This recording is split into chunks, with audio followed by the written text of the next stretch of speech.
भाई लोग, कल एक दोस्त से मिला था। वो पूछ रहा था कि राम, तू हमेशा gold gold real estate, gold real estate, 1 साल से देख रहा हूँ मैं तुझे गोल्ड रियल एस्टेट बोलता है। चलो ठीक है, गोल्ड में भी फ़ायदा आया, मुझे रियल एस्टेट में भी फ़ायदा आया।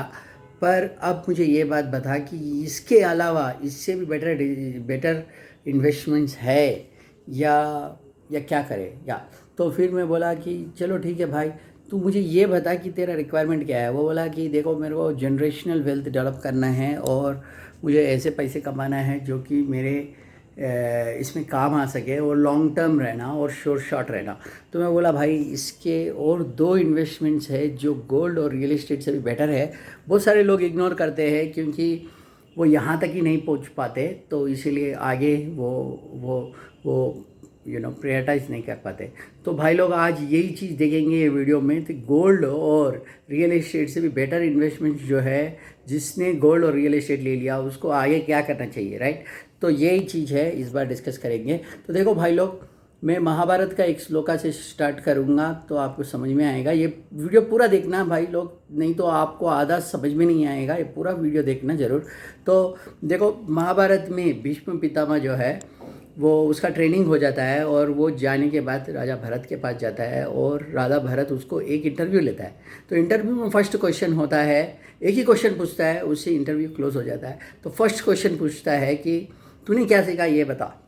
तो भीष्म पितामह बोलता है, ज़्यादा तो कुछ सीखा नहीं, पर एक चीज़ ज़रूर सीखा हूँ कि नॉलेज जो है, नॉलेज से विनम्रता बढ़ती है, विनम्रता से क्या है, मौके ज़्यादा मिलते हैं, मौके ज़्यादा मिलते हैं तो अपॉर्चुनिटीज़ मिलते हैं। अपॉर्चुनिटीज़ मिलने से क्या होता है कि आपको वेल्थी बन जाते हो। वेल्थी बनने से क्या होता है, आपका आप सुख के कार्य में, थोड़े धर्म के कार्यों में पैसे लगाते हो, और धर्म के कार्य में पैसे लगाने से आपका क्या है, कल्याण भी होता है और आपको संतृप्ति भी होता है और आपको खुशी भी मिलती है। तो भाई लोग, ये एक चीज़ है। तो बेसिकली जनरॉसिटी जो है वो एक इन्वेस्टमेंट स्ट्रेटजी है, और ये इन्वेस्टमेंट जनरेशनल वेल्थ के लिए। देखो, कोई भी अगर कमाया पैसे 3 जनरेशन के पार आपके अगर पैसे जाने हैं, पुगना है, तो जनरली पुगता नहीं है। आप देख लो, बहुत सारे लोग जो भी कमाए, 3rd जनरेशन के बाद पैसे रुक जाता है, फिर वो गरीब हो जाते हैं उनकी जनरेशन। अगर उसके पार जाना है आपको, 3 जनरेशन्स तक आपको है, उसके आगे भी जाना है, तो आपको जनरॉसिटी जो है वो करना ज़रूरी है। 5% आपके वेल्थ में से जनरॉसिटी में लगा दो। तो ये एक और चीज़ है। ये और एक चीज़ है जो जो गोल्ड से भी बढ़ के है, वो है ये आपका हेल्थ। तो आपका हेल्थ जो है, बहुत सारे लोग सोचते हैं कि हेल्थ जो है उससे क्या है, मेरे को अच्छा दिखूंगा, मेरे को प्रॉब्लम्स नहीं रहेंगे, मैं किसी के ऊपर डिपेंडेंट नहीं रहूँगा, मेरे मेडिकल बिल्स कम रहेंगे, तो और मैं थोड़ा एक्टिव रहूँगा। तो ये एक चीज़ है, इसका एक ये कारण नहीं है, पर हेल्थ आपका अच्छा रहने से वेल्थ भी कमा सकते हो। हेल्थ इज़ वेल्थ बोला है, क्योंकि देखो भाई, आप लोग देखे हैं होंगे कि रिटायरमेंट, गवर्नमेंट एम्प्लॉयज़ जो रहते हैं या इवन प्राइवेट एम्प्लॉयज़ जो रिटायर होते वक्त, वो 65 ईयर्स काम करने के बाद में भी ये लोग सोचते हैं कि 1 साल और कर लूँ, 2 साल और कर लूँ।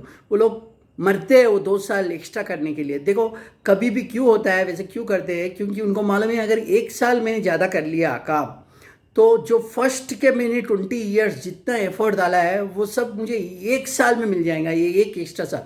क्योंकि मेरी सैलरी अभी पीक पे है, इस 1 साल में और कर लिया तो मुझे प्रमोशन मिल जाएगा, 1 साल में और कर लिया तो मुझे जो मैं कमाया 20-25 साल में फर्स्ट के, वो कमाई मुझे सिर्फ एक ही साल में मिल जाएगा। तो भाई लोग, यही चीज़ है। आपका हेल्थ का एक बेनिफिट ये है कि आप जैसे कमा रहे हो, सैलरी बढ़ा रहे हो, आप पढ़ाई कर रहे हो, आप स्ट्रेस लेके प्रमोशन के लिए क्या नहीं कर रहे हो, राइट।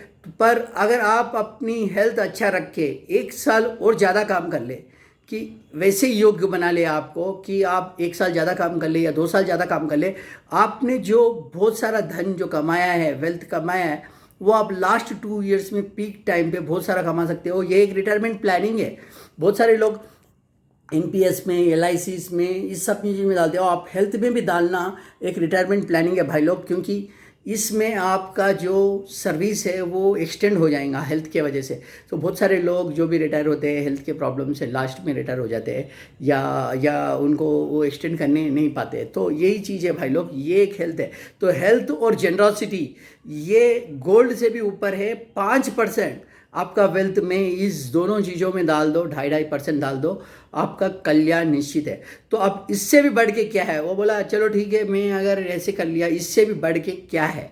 तो इससे भी बढ़ के भाई लोग, इससे भी बढ़ के ये है कि आप अपने पेरेंट्स पे इन्वेस्ट कर लो भाई लोग, क्योंकि पेरेंट्स और फैमिली में अगर आप इन्वेस्ट कर लिए 5%, तो आपका कल्याण निश्चित है। आप देखो बहुत सारे वेल्थी फैमिलीज कहीं भी जाके देख लो, बहुत सारे जो जनरेशनल वेल्थ बनाया है वो फैमिलीज बॉन्डिंग रह के बनाया। फैमिली बॉन्डिंग कुछ नहीं तो वेदर सिबलिंग में नहीं हो तो आप फादर मदर के साथ बॉन्डिंग सही रखना और फैमिली के साथ रहना, ताकि आपका बॉन्डिंग सही रहता है। बहुत सारे लोग देख लो, आप जिन्हों भी अभी बच्चे हैं आपके, या आप जैसे करोगे आपको वही फॉलो करेंगे आपके बच्चे भी। तो इसीलिए भाई लोग जनरेशनल वेल्थ आपको बिल्ड करना है और आपको वेल्थी बनना है, तो एक फैमिली बॉन्डिंग जो है वो सही रखो, क्योंकि 5% उसमें डाल दो। स्पेशली आपके मदर जो आपको ये किया है, आपके फादर भी, तो उनकी जो भी इच्छाएं हैं वो पूरी कर दो। और उसके वजह से आपको जो ये स्पेंडिंग नहीं है, बहुत सारे लोग राम तो स्पेंडिंग के बारे में बता रहे हैं, ये जनरॉसिटी है, ये हेल्थ है, और ये जो पेरेंट्स के ऊपर डाल रहा हूँ मैं, ये स्पेंडिंग है या वेल्थ नहीं है। नहीं भाई लोग, ये इन्वेस्टमेंट ही है, एक इन्वेस्टमेंट है, क्योंकि इसका जो रिटर्न्स मिलता है वो आप मेजर नहीं कर पाते हो। तो भाई लोग यही चीज़ है, आज यही चीज़ बताने वाला था कि आपको जो जनरेशनल वेल्थ, और आपको अगर जनरेशनल वेल्थ बनाना है, गोल्ड और रियल एस्टेट में आपने ऑलरेडी इन्वेस्ट कर दिया, तो 5% आप अपने फैमिली पेरेंट्स के ऊपर इन्वेस्ट कर लो। 5% जो है आप जनरॉसिटी और हेल्थ पे इन्वेस्ट कर लो, आपका कल्याण निश्चित है। और हाँ, गोल्ड की रैली शुरू हो गई है, गोल्ड बढ़ना शुरू हो गया है, गोल्ड ले लो तुरंत, क्योंकि ये रुकने वाला नहीं है। डॉलर 40% तक भी गिर सकता है इस साल या अगले साल तक, 1 ईयर के अंदर। और उसका डॉलर गिरेगा तो दूसरे करेंसी स्ट्रेंथ लेंगे, और दूसरे करेंसी स्ट्रेंथ लेंगे तो सब जो इंडिया का भी परचेसिंग पावर बढ़ेगा दूसरे कंट्रीज़ का इनिशियली। उसके बाद क्या होगा, ये जो करेंसीज का जो तालमेल है, जैसे डॉलर बढ़ रहा है तो अभी इंडियन रुपी गिर रहा है, और इंडियन रुपी बढ़ रहा है तो डॉलर गिर रहा है। तो ये जो है डॉलर इंडेक्स का अभी महत्व रहेगा टेम्पररी, फिर बाद में थोड़ी देर तो जैसे टेम्पररी